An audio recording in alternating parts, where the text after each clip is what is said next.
Capítulo 92. Nada não é tão feio como se pinta. Manduca enterrou-se sem mim. A muitos outros aconteceu a mesma coisa sem que eu sentisse nada, mas este caso afligiu-me particularmente pela razão já dita. Também senti não sei que melancolia ao recordar a primeira polêmica da vida, o gosto com que ele recebia os meus papéis e se propunha a refutá-los, não contando o gosto do carro. Mas o tempo apagou depressa todas essas saudades e ressurreições. Nem foi só ele. 2 pessoas vieram ajudá-lo. Capitu, cuja imagem dormiu comigo na mesma noite, e outra que direi no capítulo que vem. O resto deste capítulo é só para pedir que, se alguém tiver de ler o meu livro com alguma atenção mais do que lhe exigiu o preço do exemplar, não deixe de concluir que nada é tão feio como se pinta. O que quero dizer? Quero dizer que o meu vizinho de mata-cavalos, temperando o mal com opinião antirrussa, dava à podridão das suas carnes um reflexo espiritual que as consolava.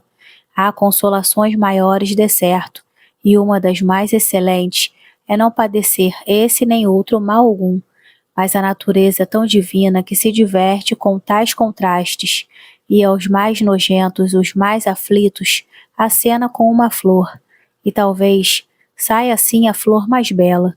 O meu jardineiro afirma que as violetas, para terem um cheiro superior, há um mister de estrume de porco. Não examinei, mas deve ser verdade. Capítulo 93. Um amigo por um defunto. Quanto a outra pessoa que teve a força obliterativa foi o meu colega Escobar, que no domingo antes do meio-dia veio ter a mata-cavalos. Um amigo supria assim um defunto, e tal amigo que durante cerca de 5 minutos esteve com a minha mão entre as suas, como se não me visse desde longos meses. Você janta comigo, Escobar? Ora, vim para isto mesmo. Minha mãe agradeceu-lhe a amizade que me tinha e ele respondeu com muita polidez, ainda que um tanto atado, como se carecesse de palavra pronta. Já viste que não era assim. A palavra obedecia-lhe, mas o homem não é sempre o mesmo em todos os instantes. O que ele disse, em resumo, foi que me estimava pelas minhas boas qualidades e aprimorada educação. No seminário todos me queriam bem, nem podia deixar de ser assim, acrescentou. Insistia na educação, nos bons exemplos, na doce e rara mãe que o céu me deu. Tudo isso com a voz engasgada e trêmula. Todos ficaram gostando dele. Eu estava tão contente como se Escobar fosse invenção minha. José Dias desfechou-lhe 2 superlativos, tio Cosme 2 capotes, e prima Justina não achou taxa que lhe pôr. Depois, sim, no 2º ou 3º domingo, veio ela confessar-nos que o meu amigo Escobar era um tanto metediço, e tinha os olhos policiais a que não escapava nada. Mas são os olhos dele, expliquei. Nem eu digo que sejam de outro. São olhos refletidos, opinou tio Cosme. Seguramente, acudiu José Dias. Entretanto, pode ser que a senhora Dona Justina tenha alguma razão. A verdade é que uma coisa não impede a outra, e a reflexão casa-se muito bem à curiosidade natural. Parece curioso, isso parece, mas... Bom, a mim parece-me um mocinho muito sério, disse minha mãe.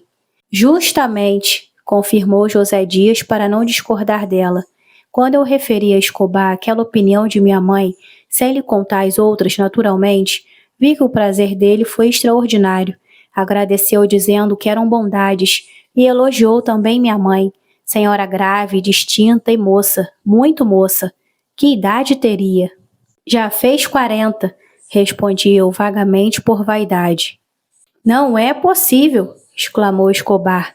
40 anos? Nem parece 30. Está muito moça e bonita. Também alguém saiu a elas, com esses olhos que Deus lhe deu, são exatamente os dela.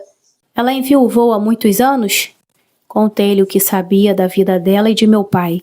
Escobar escutava atento, perguntando mais, pedindo a explicação das passagens omissas ou só escuras.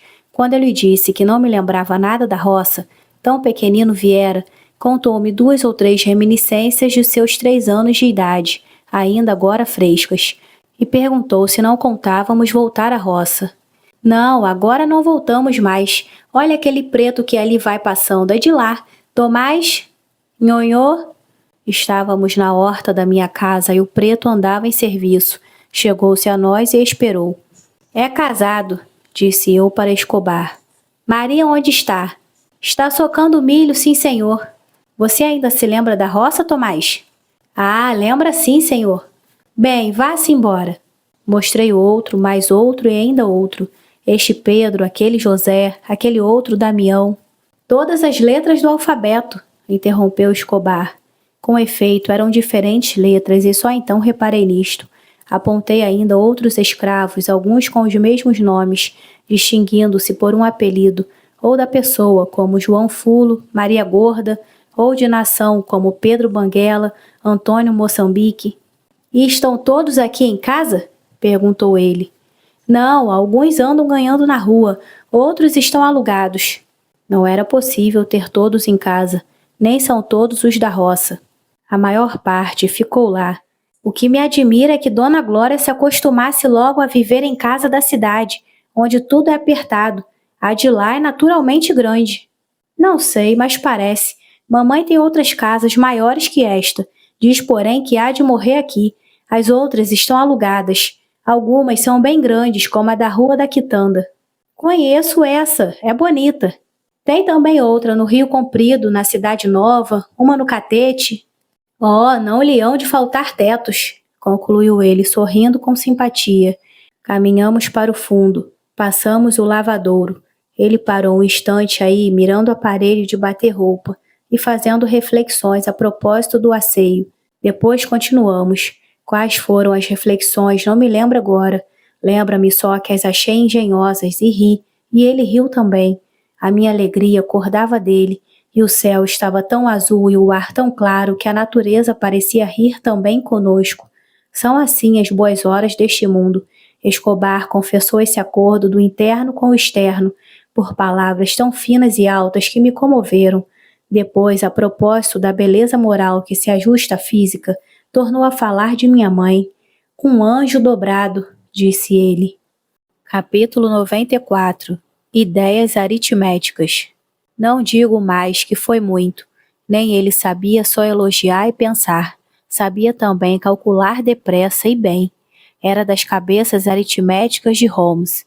2 mais 2 igual a 4. Não se imagina a felicidade com que ele somava ou multiplicava de cor. A divisão, que foi sempre uma das operações difíceis para mim, era para ele como nada. Cerrava um pouco os olhos, voltados para cima, e sussurrava as denominações dos algarismos, e estava pronto. Isto com 7, 13, 20 algarismos. A vocação era tal que o fazia amar os próprios sinais das somas, e tinha esta opinião, que os algarismos, sendo poucos, eram muito mais conceituosos que as 25 letras do alfabeto. Há letras inúteis e letras dispensáveis, dizia ele. Que serviço diverso prestam o D e o T? Tem quase o mesmo som, o mesmo, digo, do B e do P, o mesmo do S, do C e do Z, o mesmo do K e do G, e etc. São trapalhices caligráficas. Veja os algarismos. Não há dois que façam o mesmo ofício.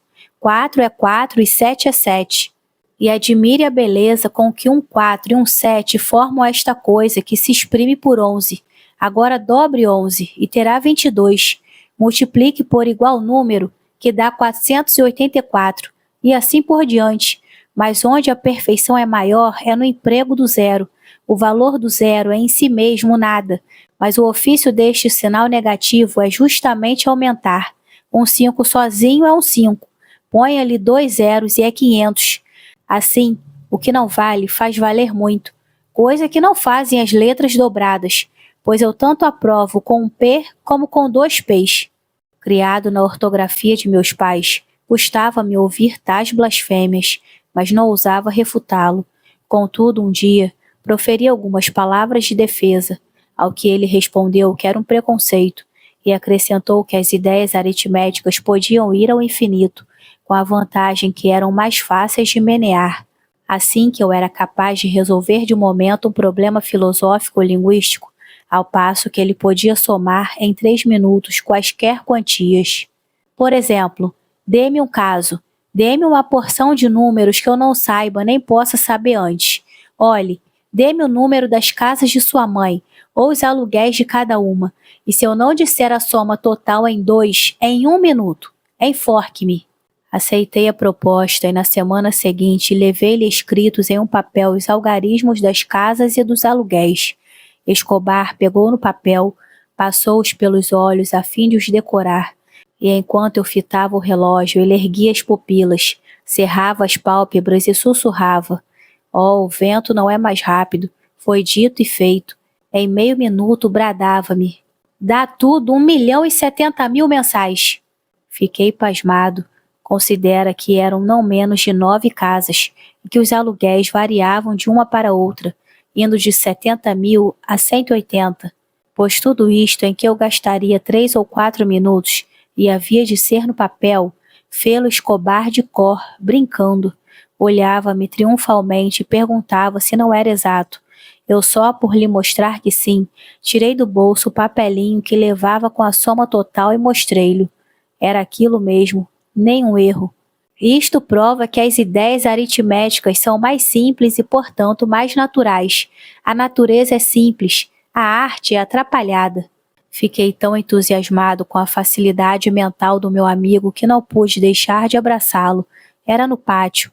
Outros seminaristas notaram a nossa efusão. Um padre que estava com eles não gostou. A modéstia, disse-nos, não consente esses gestos excessivos. Podem estimar-se com moderação. Escobar observou-me que os outros e o padre falavam de inveja e propôs-me viver separados. Interrompi-o dizendo que não. Se era inveja, tanto pior para eles. Quebremos-lhes a castanha na boca. Mas... deixe, fiquemos ainda mais amigos até aqui. Escobar apertou-me a mão às escondidas com tal força que ainda me doem os dedos. É ilusão, de certo, se não é efeito das longas horas que tenho estado a escrever sem parar. Suspendamos a pena por alguns instantes.